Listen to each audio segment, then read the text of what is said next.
மீனவர்கள் தாக்கப்படுவது தொடர்கதையாக இருந்து வருகிறது. புதிதாக தேர்வு செய்யப்பட்ட இலங்கை அதிபர் ஆட்சியில் இன்னும் மோசமாக இருக்கும் என்று ராமதாஸ் தெரிவித்துள்ளார். திண்டிவனம் அருகே உள்ள தைலாபுரம் இல்லத்தில் செய்தியாளர்களை சந்தித்த பாமக நிறுவனர் ராமதாஸ், இலங்கை தொடர்பான வெளியுறவு கொள்கையை சூழலுக்கேற்ப மாற்றியமைக்க வேண்டும். தேசிய மக்கள் சக்தியின் கூட்டணியில் அனுராக் திசநாயக் அதிபர் தேர்வு செய்யப்பட்டுள்ளார். இவர் சிங்களர்களையும் தமிழர்களையும் இணைத்து செயல்படுவேன் என கூறினாலும் இலங்கை வாழ் தமிழர்களுக்கு நன்மை கிடைக்கப் போவதில்லை. ஜனதா முக்தி சிங்கள பேரினத்தின் தலைவராக தற்போதைய அதிபர் இருந்துள்ளார். அவர் தமிழர்களுக்கு எதிரான தாக்குதல்களை ஊக்குவித்தவர். இடதுசாரி இயக்கம் என்று கூறிக்கொண்டாலும் தமிழர்களுக்கு எதிராக செயல்பட்டவர் என்பதால் தமிழர்களுக்கு எதிரான மனநிலை கொண்ட திசநாயக் அரசு 1.5 லட்சம் தமிழர்களுக்கு நீதி பெற்று எதுவும் செய்ய மாட்டார் என கூறினார். இந்தியா இலங்கை உறவை வலுப்படுத்த திசநாயக் இருப்பார் என்பது ஐயமாகத்தான் உள்ளது. சீன அரசுக்கு சாதகமாக திசநாயக் செயல்படுவார் என்ற தகவல் வெளியாகியுள்ளது கவலை அளிக்கிறது. தமிழக மீனவர் பிரச்சினைக்கு தீர்வு காணுதல், இந்திய பெருங்கடல் பகுதியில் இந்தியாவின் பாதுகாப்பை நிலைநிறுத்துதல், ஈழத்தமிழர் பிரச்சினைக்கு தீர்வு காணுதல், போர் குற்றங்களுக்கு தண்டித்தல் போன்ற அம்சங்களை கருத்தில் கொண்டு இந்திய அரசு வெளியுறவு கொள்கையை மாற்றியமைக்க வேண்டும். தமிழகத்தில் மதுவிலக்கை கொண்டுவர மத்திய அரசை கை காட்டக்கூடாது. மதுவிலக்கு என்பது மாநில பட்டியலில் உள்ளது. மதுக்கடை திறப்பது மூடுவது போன்ற அதிகாரம் மாநில அரசுக்கு உள்ளபோது மதுவிலக்கு கொண்டு வர வேண்டும். தேசிய அளவில் மதுவிலக்கு கொண்டு வர வேண்டும் என கூறுவது ஏமாற்று வேலை. மதுவிலக்கு கொண்டு வருவது குறித்து அமைச்சர் முத்துசாமி மத்திய அரசு தேசிய அளவில் கொள்கை உருவாக்க கூறுவது அபத்தமானது. மது ஆலைகளை வைத்துள்ள திமுக மதுவிலக்கு கொண்டு வரும் நடவடிக்கையில் ஈடுபடாது. 2 ஆட்சிப் பணிகள் அதிகாரிகள் வீட்டில் 42 மாநகராட்சி ஊழியர்கள் பயன்படுத்தியதற்கு அதிகாரி மீது நடவடிக்கை எடுக்க வேண்டும். தமிழகத்தில் சட்டத்தின் ஆட்சி நடக்கவில்லை, அதிகாரிகள் ஆட்சிதான் நடைபெறுகிறது.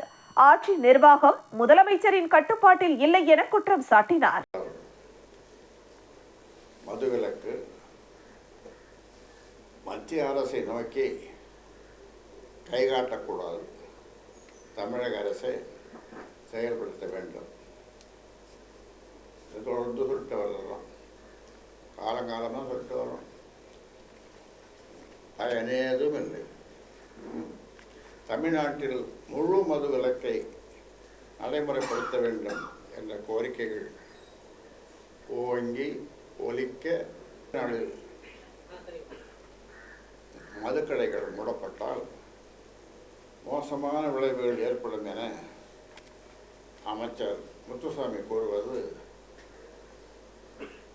தவறானது, அபத்தமானது. அனைத்து ஆரம்ப சுகாதார நிலையங்களிலும் போதை மீட்பு மையங்கள் ஏற்படுகிறது. புதிய அதிபர் திசநாயகா தம்மை தேசிய மக்கள் சக்தி என்ற கூட்டணியின் தலைவராக காட்டிக்கொண்டாலும் அவர்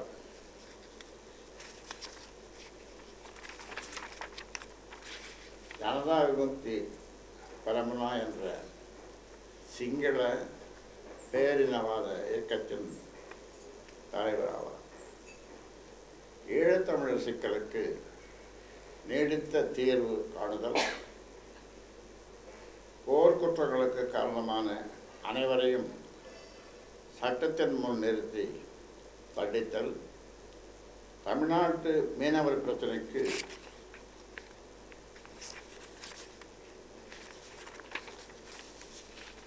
தீர்வு காணுதல், இந்திய பெருங்கடல் பகுதியில் இந்தியாவின் ஆதிக்கத்தை நிலைநிறுத்துதல், இந்தியாவின் பாதுகாப்பை உறுதி செய்தல் உள்ளிட்ட அம்சங்களை கருத்தில் கொண்டு இலங்கை தொடர்பான உளுந்தூர்பேட்டை அருகே உள்ள மூலசமுத்திர கிராமத்தில் உள்ள விநாயகர் மற்றும் காளியம்மன் கோவிலில் தேர்களை நிறுத்துவதற்காக இடத்தை இடிப்பதற்கு உயர் நீதிமன்றம் உத்தரவிட்டுள்ளது. கள்ளக்குறிச்சி மாவட்டம் உளுந்தூர்பேட்டை அருகே உள்ள மூலசமுத்திரம் கிராமத்தில் விநாயகர் மற்றும் காளியம்மன் கோவிலின் தேர்களை நிறுத்துவதற்காக கிராமத்தில் உள்ள நத்தம் புறம்போக்கு இடத்தில் கிராம மக்கள் சார்பில் தேர் மண்டபம் மற்றும் அன்னதான கூடம் கட்டப்பட்டுள்ள நிலையில் அதனை இடிக்க கோரி தனிநபர் ஒருவர் உயர்நீதிமன்றத்தை அணுகினார். அவர் அளித்த மனுவின் மீது விசாரணை செய்த உயர்நீதிமன்றம் உடனடியாக சம்பந்தப்பட்ட கட்டிடத்தை இடிக்க அரசுக்கு உத்தரவிட்டது. அதன் அடிப்படையில் தற்போது சர்ச்சைக்குரிய அந்த இடத்தை இடிப்பதற்காக வருவாய்த்துறை அதிகாரிகள் மற்றும் உள்ளாட்சித்துறை அதிகாரிகள் உளுந்தூர்பேட்டை டிஎஸ்பி பிரதீப் தலைமையில் 100க்கும் மேற்பட்ட காவல்துறையினருடன் மூலசமுத்திரம் கிராமத்திற்கு நீதிமன்ற உத்தரவின்படி அந்த கட்டிடத்தை இடிப்பதற்கு வந்துள்ளனர். இதில் கிராம மக்கள் அனைவரும் ஒன்று திரண்டு கிராம மக்களின் மத நம்பிக்கைக்கு உட்பட்ட விஷயம் என்றும் நத்தம் புறம்போக்கில் ஊர் பொதுமக்கள் கோவிலுக்காக கட்டப்பட்டுள்ள கட்டிடத்தை யாருக்கும் பாதிப்பு இல்லை எனவும் கூறி அதனை இடிப்பதற்கு எதிர்ப்பு தெரிவித்தனர். மேலும் சர்ச்சைக்குரிய கட்டிடத்தின் வாசலில் அமர்ந்து தங்களது எதிர்ப்பை தெரிவித்தனர். ஒரே இடத்தில் ஏராளமான பொதுமக்களும் நூற்றுக்கணக்கான காவல்துறையினரும் திரண்டு உள்ளதால் அந்த இடமே பரபரப்பாக காணப்பட்டது. இதில் ஒரு சில பெண்களுக்கு சாமி அருள் ஆக்ரோஷத்துடன் எதிர்ப்பு தெரிவித்தனர். அதிகாரிகள் பேச்சுவார்த்தை செய்ததில் 45 நாள் கெடு கொடுக்கப்பட்டுள்ளது. இதைத் தொடர்ந்து அனைத்து பொதுமக்களும் கலைந்து சென்றனர்.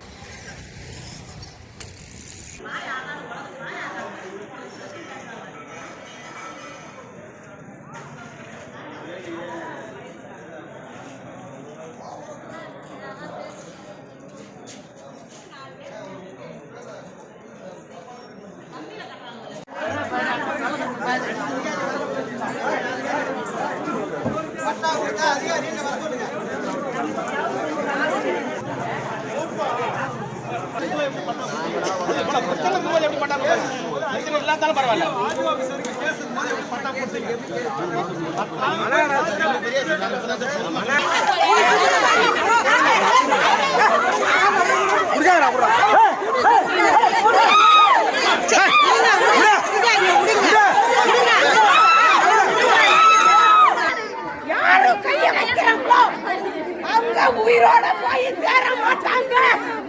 யார் கைய வைக்கிறாங்களோ அவங்க வீட்டுக்கு உயிரோட போய் சேர மாட்டாங்க.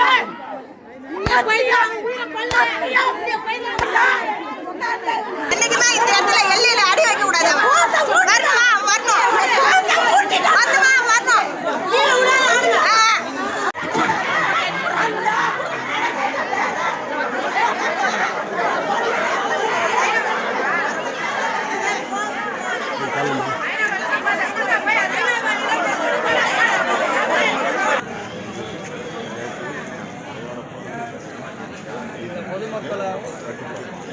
Tindivanam host line club, metro ENT research foundation மற்றும் ராம் டெக்ஸ்டைல்ஸ் இணைந்து திண்டிவனம் வாசவி மழலையர் தொடக்கப்பள்ளியில் மருத்துவ முகாம் நடைபெற்றது. Tindivanam host lines club, Madras ENT research foundation மற்றும் ராம் டெக்ஸ்டைல்ஸ் இணைந்து திண்டிவனம் வாசவி மழலையர் தொடக்கப்பள்ளியில் முகாம் நடைபெற்றது.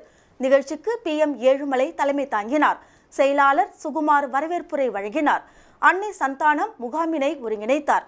பள்ளியின் தலைமை ஆசிரியர் மணிமேகலை துவக்க உரையாற்றினார்.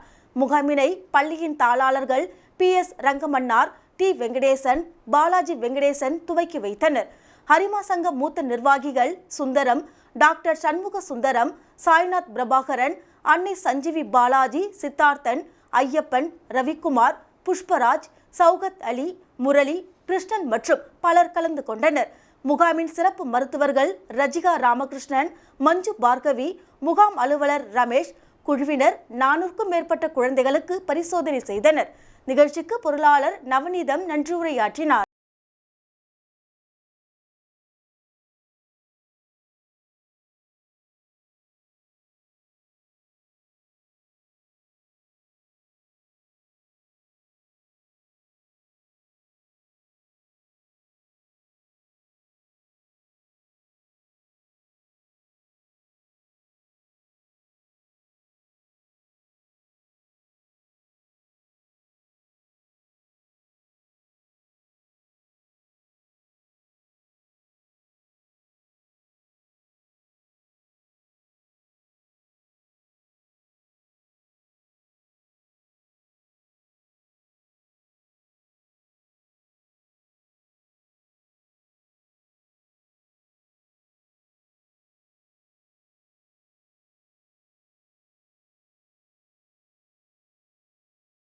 விருத்தாச்சலத்தில் மான் வேட்டைக்காக பயன்படுத்தப்பட்ட 3 நாட்டு துப்பாக்கிகள் பறிமுதல். கடலூர் மாவட்டம் விருத்தாச்சலம் அடுத்த அடேரி சேலம் தேசிய நெடுஞ்சாலையில் வனத்துறைக்கு சொந்தமான காப்பு காடு அமைந்துள்ளது. அந்த காப்பு காட்டில் மான்கள் வேட்டையாடப்படுவதாக வனத்துறையினருக்கு ரகசிய தகவல் கிடைத்துள்ளது. தகவலின் அடிப்படையில் விசாரணை மேற்கொண்டதில் சிறுபாக்கம் கிராமத்தை சேர்ந்த சாமுவேல், கள்ளக்குறிச்சி மாவட்டம் பொட்டியம் கிராமத்தை சேர்ந்த ரவி மற்றும் சிறுபாக்கம் கிராமத்தை சேர்ந்த அஜித் ஆகிய மூவர் என்பது தெரிய வந்தது.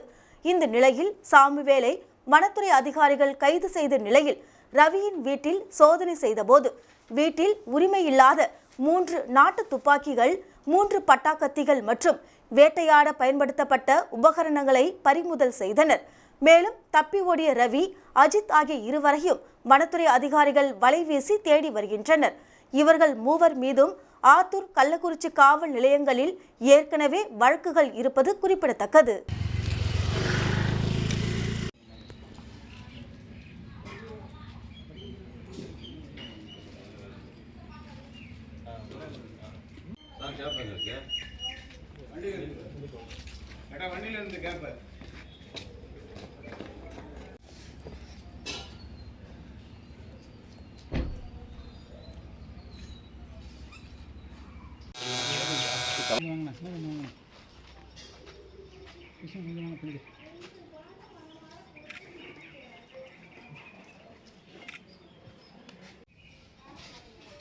Okay.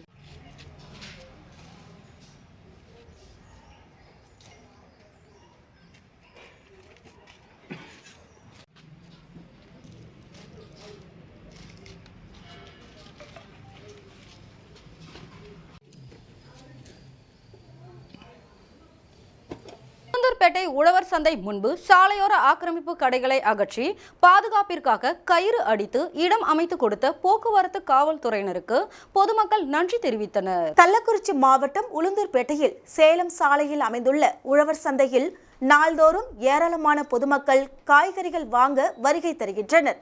மேலும் புதன்கிழமை வார சந்தையில் உளுந்தூர்பேட்டை மற்றும் அதன் சுற்றுவட்டார பகுதியில் இருந்து ஏராளமான கிராம மக்கள் இங்குதான் காய்கறிகள் வாங்கி செல்கின்றனர்.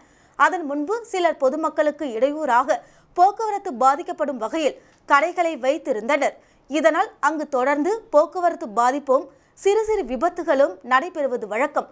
பொதுமக்களின் நலனை கருத்தில் கொண்டு உளுந்தூர்பேட்டை போக்குவரத்து காவல் ஆய்வாளர் முத்துக்குமரன் தலைமையிலான போக்குவரத்து உதவி ஆய்வாளர் அஷ்டமூர்த்தி மற்றும் போக்குவரத்து காவலர்கள் உடனடியாக விரைந்து ஆக்கிரமிப்பு கடைகளை அகற்றியும் மேலும் வியாபாரிகளின் தொழிலும் பாதிக்கப்படாதவாறு அவர்கள் பாதுகாப்பாக கடை வைக்க கயிறு கட்டி வழி அமைத்து கொடுத்தனர்.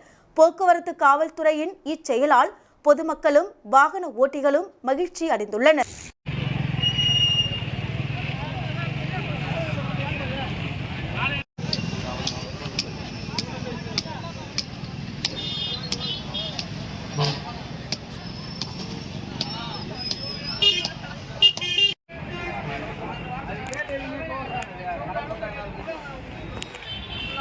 இது நான் இப்போ தான் சொல்லிட்டு போனேன் உங்கள்கிட்ட, இதெல்லாம் இடுமாண்ணே கொஞ்சம் அப்படி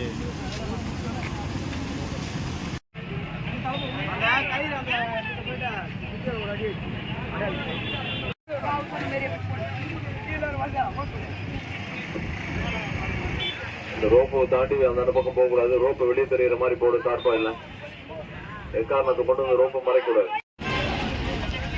அங்கே போடக்கூடாது. பொதுமக்களுக்கான பாதையில போடக்கூடாது. ஈபி போஸ்ட்ல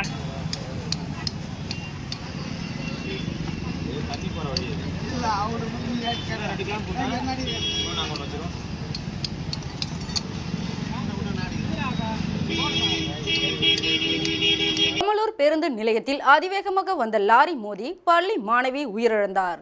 தாய் மற்றும் சகோதரி காயமடைந்து சிகிச்சை பெற்று வருகின்றனர். சேலம் மாவட்டம் ஓமலூர் அருகே உள்ள பொட்டியபுரம் கிராமம் கட்டிக்காரனூரை சேர்ந்தவர் கார்த்தி. இவர் ஆட்டோ ஓட்டுநராக கூலி வேலை செய்து வருகிறார். இவருக்கு ராஜேஸ்வரி என்ற மனைவியும் யமுனா, சிவானி, அனு ஆகிய 3 பெண் குழந்தைகள் உள்ளனர். இதில் யமுனா ஓமலூர் அரசு உதவி பெறும் மகளிர் பள்ளியில் 6ஆம் வகுப்பு படித்து வருகிறார். சிவானி, அனு ஆகிய இருவரும் பக்கத்தில் உள்ள அரசு உதவி பெறும் பள்ளியில் 2ஆம் வகுப்பு மற்றும் 4ஆம் வகுப்பும் படித்து வருகின்றனர். இந்த நிலையில் ராஜேஸ்வரி தனது குழந்தைகளை இருசக்கர வாகனத்தில் ஓமலூரில் உள்ள பள்ளிக்கு அழைத்து வந்தார். அழைத்து வந்த ராஜேஸ்வரி பெரிய மகள் யமுனாவை பள்ளியில் விட்டுவிட்டு சிவானியையும் அனுவையையும் அடுத்த பள்ளியில் விடுவதற்காக இருசக்கர வாகனத்தில் அழைத்து வந்தார்.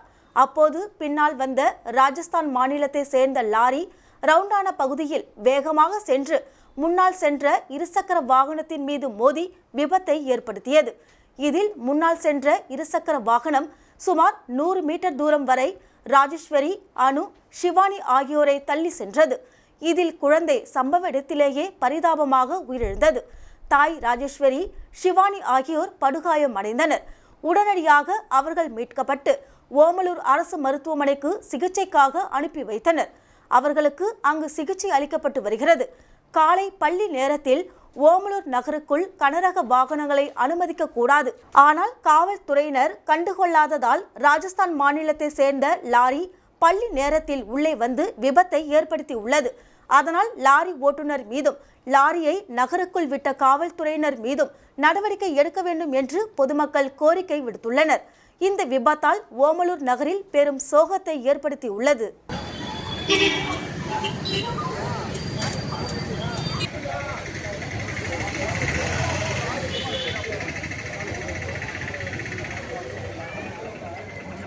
பையன் வந்து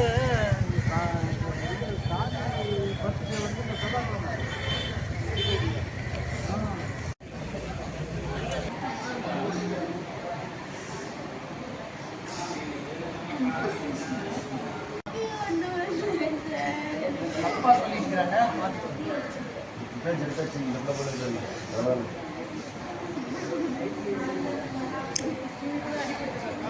காலில் தேடி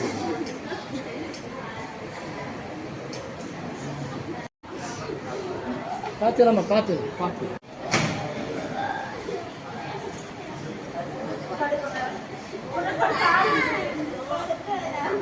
மெட்ராஸ்ல ஓட்டுறா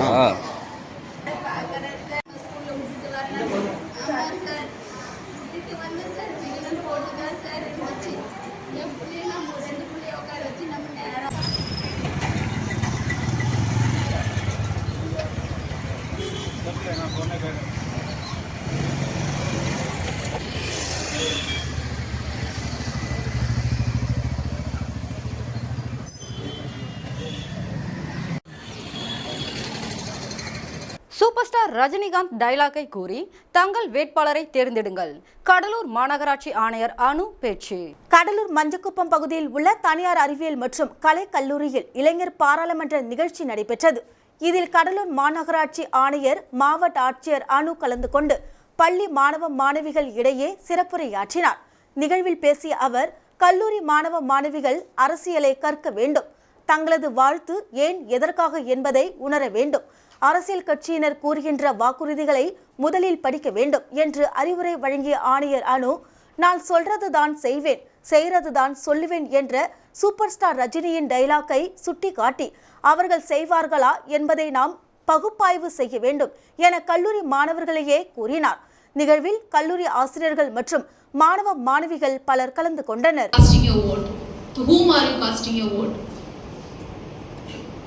Second is you have promised panchayat election anniversary, municipal election anniversary. Wherever there is an election, please observe. என்ன நடக்குது, அது எப்படி நடக்குது, why it is important.